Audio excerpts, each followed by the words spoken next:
proud to be here today at the unveiling of this plaque dedicated to Edith Prentice, who was a fierce advocate for elevators at all the subway stations.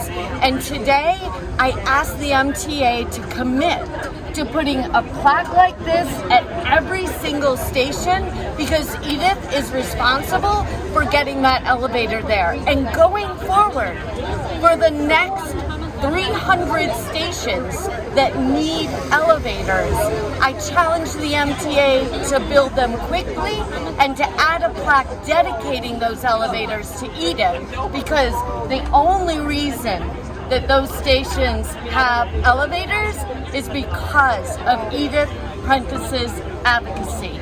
I'm so proud to have been a friend of Edith's, and we'll miss her so much.